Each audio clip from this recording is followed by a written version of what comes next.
Thank you, Mr. Chairman, and thank you to all of our witnesses for being here today.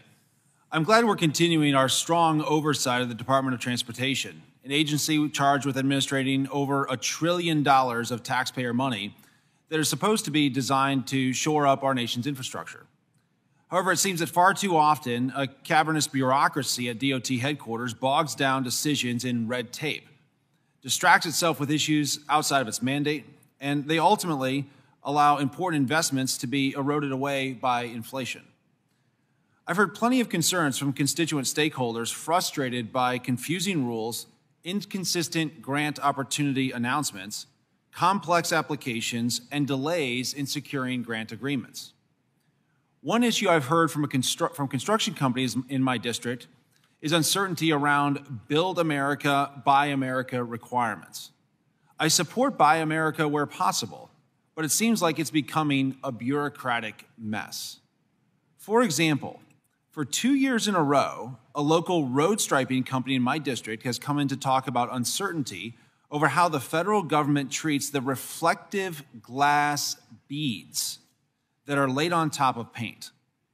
OMB ruled that the beads are construction material, while the paint is a manufactured product. If they're pre-mixed before arriving at the job site, it's considered a manufactured product. But they're seldom pre-mixed because it's more time-consuming, more expensive, and it doesn't work in all situations. That's not to mention that different states are applying classifications and documentation requirements differently as well. There are easy fixes for all of this. For example, like getting the administration out of the weeds and out of this bureaucratic mess. But like I said, the constituent company has come in 2 years in a row worried about this issue.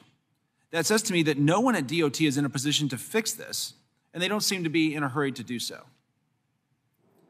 It seems like the federal government is all too content to micromanage these products and create all sorts of headaches for small businesses that are just trying to paint the lane markings on the roads.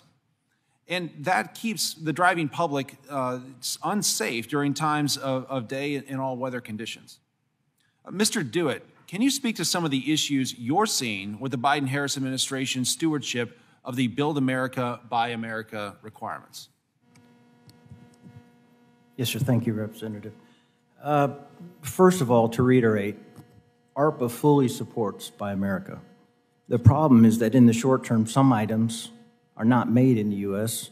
in adequate amounts, or they might be specialty items only made in foreign countries for now.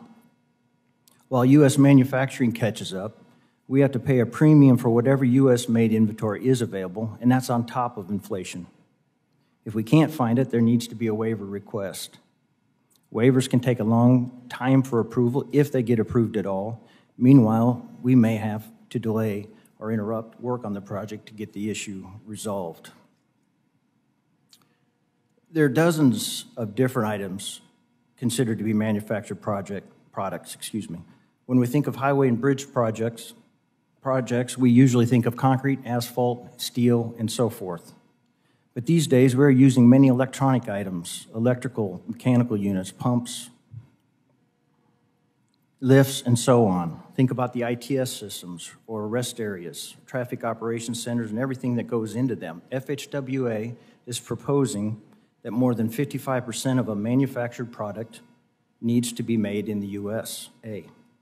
The problem is that someone like my company as a contractor would have to inventory all of the components that make up the manufactured product and certify where they're made. The manufacturer may not have that information. One example is a generator. Literally, hundreds of small, inexpensive components in there. Someone needs to go through all of those parts, figure out where what they're worth and where they're made. The manufacturer's representative selling the generator may not have that information. If the contractor demands it, the manufacturer's rep will just sell the generator to someone else.